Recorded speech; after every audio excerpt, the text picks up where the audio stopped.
Okay, 9 and 10 here. I guess we had 11 for Chapter 3 review. These are some great questions just to really check your overall understanding of reading a box plot and understanding what it says. Okay, so we got box plots basically representing the speed of Roy Halladay, as a pitcher, for each of his different types of pitches. Sorry, it's so choppy here. I had to take care of some stuff. Okay, so we've got his different fastball or his different pitches: two-seam fastball, four-seam fastball, cut fastball, curveball, and changeup, and the speed of each. So what are these saying? Well, this is the range of the speed of his two-seam fastball. It's in the mid 90s. These are outliers. Okay, that's what those little asterisks are for each of those types of pitches. Okay, so which pitch is typically thrown the fastest? So typically, the fastest ones, the one that are mostly the fastest, those guys, two-seam fastball. Okay, so there we go. Which pitch is most erratic as far as the speed goes? So when we say most erratic, what do you think of when we say most erratic? Okay, that means most spread out, right? It's not as consistently the same speed. Well, that's also going to be his fastball. Notice his changeup. It doesn't vary very much, does it? It's like from 84 to 86 miles an hour with the exception of this one outlier. But his fastball goes from, 89 all the way up to 95 with the exception of these two outliers. So that's the most spread out one of them all, and the middle 50% is more spread out than any of the others. So that's definitely the most erratic. So that's his two-seam fastball also, which the answer is right here. Okay. All right. Which pitch is most consistent as far as pitch speed goes? The cut fastball or four-seam? Most consistent. This guy or this guy? What do you think that's going to be? Well, which one is the most tightly grouped together? Well, the four-seam fastball is definitely more tightly packed than the cut fastball. So that would be the four-seam fastball. Are there any outliers for Halladay's cut fastball? Yeah, this guy right here. Okay, what is it? It's about 88 miles an hour. Okay, that's where that comes from. Describe the shape of the distribution of Halladay's curveball.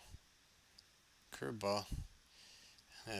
Looks. I mean, the median's not quite in the middle, but overall, and again, we can only be roughly. It looks reasonably symmetric. And F. Describe the shape of the distribution of Halladay's four-seam fastball. Four-seam fastball. Now this one, if we zoom in on this is bigger here, and this tail is bigger, so it actually looks like it's got a little bit of a tail to the right side. So that would be skewed to the right. Okay, so it looks like we got them all covered there. So there's number 9. Now we'll take a look at number 10. Which is the presidential inaugural addresses, more of them. Following data represents the length of the addresses for all presidents.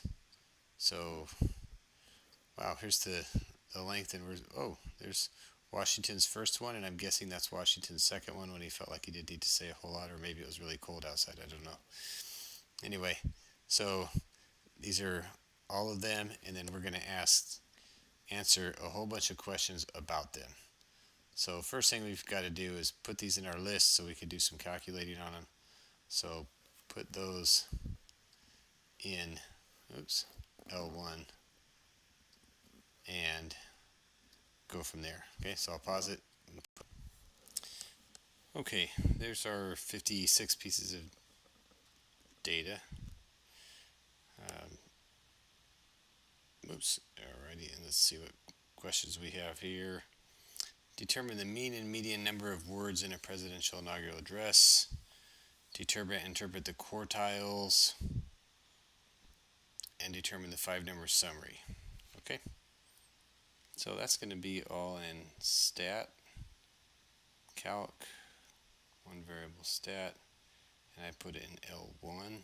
Always got to do that. Take a look at that carefully.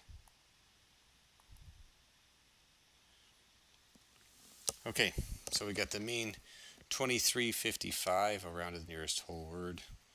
So x bar equals 2355 words. And so that's A.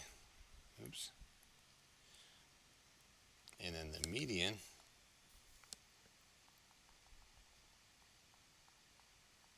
is 2144.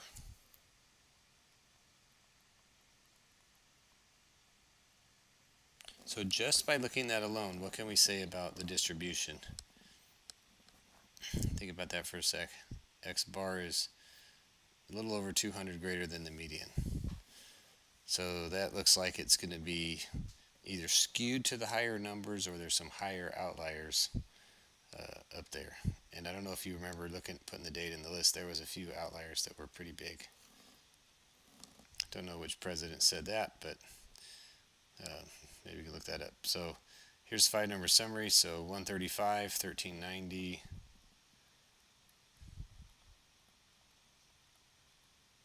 The median is 2144.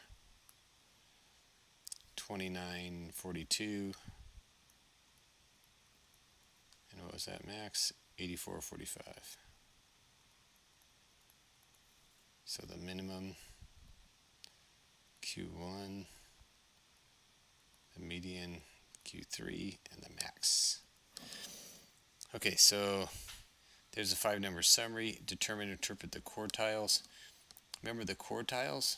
This is the 25th percentile. Oops, all right, not percent. Percentile. This is 25% of the inaugural addresses were less than that number of words. This is the 75th percentile. 75% of the inaugural addresses were less than 2942 words. Okay, does that make sense? That's what percentile means, that you scored better than 75% of those people. This score right here is better than 75% of the president's inaugural addresses. Okay, D. Determine the standard deviation and the interquartile range. Well, the IQR is, of course, Q3 minus Q1, which is 2942 minus 1390, which is going to be what? I'm going to pull up my calculator here. 2942 minus 1390. I get 1552. Okay, so that's the IQR. The standard deviation, I'm not sure why they're having us do the standard deviation, because this data is not symmetric because of this up here, and it doesn't make sense to do it. But if we want to know the standard deviation, we just look back up here at our list. And if we look at this as a population, the standard deviation of the population is 1398.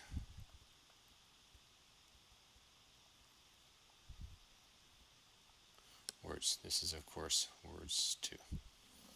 Okay. D, E. Are there any outliers in the data set?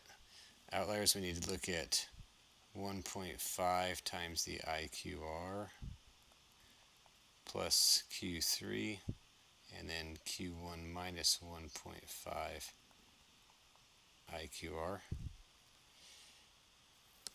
So that's going to be equal to Q3 is 2942 plus 1.5 times the IQR 1552, and Q1 is 1390 minus 1.5 times 1552. So those are my upper and lower boundaries. So I'm going to kind of draw a line here, and here's the lower, and here's the upper boundary. And let's see what we got. We got 2942 plus 1.5 times 1552. So 5270. That's my upper boundary or upper fence. We called it that. 1390 minus 1.5 times 1552. That's a negative 938. So obviously we don't have any below there, so there's no lower outliers. But upper outliers, what pieces of data do we have that are above 5270? And if you look at the data set, we've got 2 of them. Okay. If we want to draw a box plot of the data, we're going to go words. I'll say number of words in inauguration speech, and starts at 135, goes up to 8,000. Holy cow. So let's go 0. 1, 2, 3, 4, 5, 6, 7, 8,000. 1, 2, 3, 4,000. Okay, so Q1 is 1390. Q3 is 29. There's 1,229. So we've got this, and the median is 21. Now, as long as I list everything over here, I'm okay not writing them on my box plot, but it is nice to actually have them written down here as well. 1390, 2144, and 2942. The minimum is 135, 135, and of course the maximum is 8445. Oh, that's way over here. 8445. Now that's a box plot. Now we can do a modified box plot by recognizing that the outliers, what we say the outliers were 5433 and 8445, by putting asterisks here and 5445 asterisks here. And then what's the next highest data point? So we kind of have to take a look at the list, because we had, I'm looking through the list at the outliers. There's the one outlier, and the other one was where on my list? Right there, right? 54, oops, 33. Okay, so what's the next highest one below that? Because that's not an outlier. So we got 4,000, 4,300, 4,700. That's the next lowest one. That's an actual data point that is not an outlier. So 4,700. So if you come over to the box plot, we would come up to 4,700 and say, okay, there's the end. So here's my box plot, and I show the 2 outliers with dots. This is really nice, because then I recognize, okay, I don't have a ton of data out here. If I draw the line, I don't know where my data, how much data is out there, but now I can see, oh, there's just two outliers out there. Okay, so let's see where we're at here. I know we're getting really long on this one. So we've got skewed to the right, certainly, on G. Measure central tendency, of course we should use the median because it is skewed, And dispersion, we certainly should use the IQR because it's skewed. Okay, there we go.